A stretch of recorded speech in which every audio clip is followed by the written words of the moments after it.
اس کے بعد حضرت حسن کی خلافت ہوئی 6 مہینے، لیکن اب جب جنگ کا معاملہ ہوا تو حضرت حسن نے دستبرداری اختیار کر لی، حضرت معاویہ کو تسلیم کر لیا خلیفہ۔ حضرت معاویہ صحابی ہیں، کاتب وحی ہیں، حضور کے برادر نسبتی ہیں، صالح ہیں، ام حبیبہ بہن ہے ان کی جو حضور کی زوجہ محترمہ ہے، ان کا مقام بہت بلند ہے، لیکن ہم انہیں خلفائے راشدین میں شامل نہیں کرتے، اس لیے کہ ان کا جو خلافت کو اختیار کرنا یا حکومت اختیار کرنا یہ قبائلی عصبیت کی بنیاد پر تھا، باہمی مشورے کی بنیاد پر، لیکن 20 سال تک ان کا دور حکومت ہے اور کوئی خونریزی نہیں، کوئی غارت گری نہیں، کوئی اختلاف نہیں، کوئی بغاوت نہیں، کوئی جھگڑا نہیں، مدبر اس درجے کے تھے۔ اب آئیے آخری سٹیج آئی، حضرت معاویہ کو مشورہ دیا گیا، مغیرہ ابن شعبہ ایک بزرگ صحابی تھے، کہ دیکھیے جناب امیر، مسلمانوں میں اختلاف ہوا، 4.5 سال 5 سال خانہ جنگی رہی، اب اگر پھر معاملہ آپ کے انتقال کے بعد ایسے ہی چھوٹ گیا تو اختلافات ہوں گے، جھگڑے ہوں گے، مختلف دعوے دار سامنے آئیں گے، جنگیں ہوں گی، پھر دوبارہ جو ہے فساد ہوگا۔ آپ کسی کو نامزد کر دیں، اور پھر مشورہ دیا اپنے بیٹے یزید کو نامزد کر دیں۔ حضرت معاویہ ریلیکٹنٹ رہے، لیکن اس کے بعد انہوں نے مان لیا اور فیصلہ کر لیا۔ یہاں میں چاہتا ہوں کہ بات سمجھ لیں اچھی طرح، اس معاملے میں اگر آپ حضرت معاویہ کی نیت پر شک کریں گے تو مجھے آپ کے ایمان پر شک ہو جائے گا۔ نیت پر نہیں، غلطی ہو سکتی، صحابی ہیں، نیت غلط نہیں تھی، نیت کیا تھی؟ اور میں سمجھتا ہوں 100% درست ہے کہ اب اتنا پانی گزر چکا ہے پل کے نیچے سے وقت کے دریا میں کہ بارے صحابہ سب رخصت ہو چکے، اب اکثریت 9 مسلموں کی ہے، عصبیتیں بھی ہیں، قبائلی عصبیتیں ختم تو نہیں ہوئی، لہذا جب تک کوئی قبائلی عصبیت پیچھے نہیں ہوگی حکومت کے، حکومت نہیں چل سکے۔ یہ ابن خلدون کا لفظ ہے، عصبیت، کوئی چیز جو جوڑے آپ کو۔ تو دینی عصبیت اب کمزور پڑ گئی ہے، اس لیے کہ حضور نے جن کو تربیت دی تھی وہ اب گئے، اکثر و بیشتر گئے۔ اب اگر ایسے چھوڑ دیا گیا اور کوئی قبائلی عصبیت پشت پر نہ آئی تو پھر خانہ جنگی ہوگی، 5 سال تک ہوئی۔ اس بنا پر انہوں نے اسے صحیح سمجھا۔ آپ اختلاف کر سکتے ہیں، صحابہ کی رائے سے اختلاف ہو سکتا ہے، لیکن آپ ان کی نیت پر شک نہیں کر سکتے۔ بہرحال واقعہ کیا ہے تاریخی اعتبار سے کہ یہ 10ویں سال میں نامزد کر دیا یزید کو اپنے بعد خلیفہ کے لیے، ولی عہد۔ اس وقت تقریباً سب نے بات مان لی سوائے 5 افراد کے۔ وہ 5 افراد بہت اہم تھے، بہت اہم۔ ابو بکر اہم ترین آدمی تھے، ان کے بیٹے عبد الرحمن ابن ابو بکر، عمر نمبر 2 تھے عبداللہ ابن عمر، زبیر عبداللہ ابن زبیر، عباس عبداللہ ابن عباس، اور حسین ابن علی۔ حضرت حسن کا انتقال ہو گیا۔ اہل تشیع کا کہنا یہ کہ زہر دیا گیا، واللہ عالم، میں کچھ نہیں کہہ سکتا۔ میں کوئی تاریخ کا محقق اس معنی میں نہیں، میں موٹی موٹی باتیں جانتا ہوں۔ بہرحال انتقال ہو گیا۔ 5 آدمیوں نے نہیں مانا، لیکن دیکھیے یہ تھی تدبر کی بات حضرت امیر معاویہ کی۔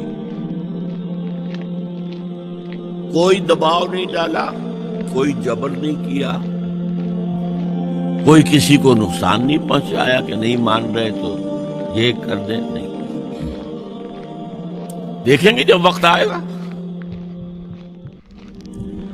جب وقت آیا حضرت معاویہ کے انتقال کے بعد، اب ایک صاحب جا چکے تھے، حضرت عبد الرحمن ابن ابی بکر فوت ہو چکے، اب 4 رہ گئے۔ 3 عبادلہ، عبداللہ ابن عمر، عبداللہ ابن عباس، عبداللہ ابن زبیر، ایک حسین ابن علی رضی اللہ تعالی عنہم اجمعین۔ جب بیعت ہو گئی یزید کی تو اب ان کے درمیان اختلاف ہوا۔ یہ بات اچھی طرح سمجھ لیجئے، تاریخی حقائق، موٹے حقائق کو چھوڑ کر باریکیوں میں جب پڑھتے تو معاملہ غلط ہو جاتا ہے۔ موٹے حقائق کو سمجھیے، جیسے کہتے ہیں میکرو اکنامکس اور مائکرو اکنامکس۔ میکرو ہسٹری جو ہے، 2 ایک طرف ہو گئے، 2 ایک طرف ہو گئے۔ عبداللہ ابن عباس کی رائے ہوئی کہ اگرچہ یہ غلط کام ہوا ہے، یہ قیصر و کسریٰ کی سنت پر عمل ہو رہا ہے، لیکن یہ ایسی بڑی بات نہیں ہے کہ خوریزی شروع کر دی جائے اور امن و امان ختم ہو جائے۔ یہی بات عبداللہ ابن عمر کی ہو گئی، یہ 2 تو ایک یکجا ہو گئے۔ مصلحت کہہ لیں جو بھی سمجھے، لیکن نیت پر حملہ نہیں کر سکیں گے آپ۔ دیانتاً انہوں نے یہ سمجھا کہ اب جب کہ ہو گیا معاملہ تو ٹھیک ہے۔ حرام مطلق تو کہیں نہیں لکھا ہوا قرآن کے اندر کہ بیٹا نہیں ہو سکتا، کہیں نہیں لکھا ہوا۔ بہرحال ان 2 کی رائے یہ ہوئی کہ اگرچہ کام غلط ہے، لیکن اتنا غلط نہیں ہے کہ اس کو چیلنج کیا جائے اور اس سے جو ہے خانہ جنگی شروع ہو جائے اور فساد شروع ہو جائے۔ 2 کی رائے یہ ہوئی کہ نہیں، we have to challenge it, come what میں۔ عبداللہ ابن زبیر، حسین ابن علی رضی اللہ تعالی عنہما یا عنہم، تو یہ 2 علیحدہ۔ ان 2 میں اب اختلاف ہوا۔ عبداللہ ابن زبیر کی رائے یہ تھی کہ یہی مقیم رہو مکے میں، حجاز میں، مکے اور مدینے میں، یہاں سے ریزسٹنس موومنٹ ہم شروع کریں، کیونکہ یزید کی خلافت تو دمشق میں تھی، بہت دور۔ حضرت حسین کو خطوط آ رہے تھے کوفے سے۔ کوفہ حضرت علی کا صدر مقام رہا تھا، اور جن سبائیوں نے فتنہ پیدا کیا تھا حضرت عثمان کے خلاف، وہ بھی وہیں آباد تھے۔ انہوں نے خطوط کا تاطا باندھ دیا، آپ آئیے، ہم آپ سے بیعت کریں گے اور کھڑے ہوں گے اور مقابلہ کریں گے اور اس یزید کی حکومت ختم کریں گے۔ ڈاک کے تھیلے بھرے ہوئے حضرت حسین نے فیصلہ کیا کوفے جانے کا، بہت روکا۔ عبداللہ ابن عباس بہت ان سے بزرگ تھے عمر میں، اور ویسے بھی ایک اعتبار سے نانا تھے، ایک اعتبار سے پڑدادا تھے حضرت عبداللہ ابن عباس۔ حضور کے چچا زاد بھائی تھے تو نانا ہو گئے کہ نہیں؟ حضور نانا تھے کہ نہیں؟ اور حضور کے چچا تھے حضرت عباس، ان کے بیٹے ہیں. اس اعتبار سے حضرت علی رضی اللہ تعالیٰ عنہ کے کیا ہو گئے؟ چچا. بہرحال میں کچھ گڑبڑ کر رہا ہوں اس وقت. وہ دوڑتے جا رہے تھے کہ حسین خدا کے لیے مت جاؤ، خدا کے لیے مت جاؤ، یہ کوفی تمہارا ساتھ نہیں دیں گے. الکوفی لا یوفی، کوفی وفا نہیں کرتا وعدہ. اور خدا کے لیے اگر جانا ہے اپنے گھر والوں کو یہاں چھوڑنا. بس حضرت حسین پر رضی اللہ تعالی عنہ جو ایک کیفیت تھی، انہوں نے سب باتوں کو نظر انداز کیا. وہاں ہزاروں لوگوں نے مسلم بن عقیل جو حضرت حسین کے نمائندے کی حیثیت سے پہلے گئے تھے، ان کے ہاتھوں پر بیعت کیا. وہ خط اتارے تو اور بھی بات پختہ ہو گئی. ابھی راستے ہی میں تھے کہ پتہ چلا کہ ابن زیاد گورنر بن کر آیا ہے، اور اس نے جو وہاں پر تشدد کیا ہے اور ڈنڈا برسایا ہے، سب بیعت توڑ کے گھروں میں چھپ گئے. اور مسلم بن عقیل جو ہیں وہ بے یار و مددگار شہید بھی کر دیے. حضرت حسین نے ارادہ کیا کہ واپس ہو جائے.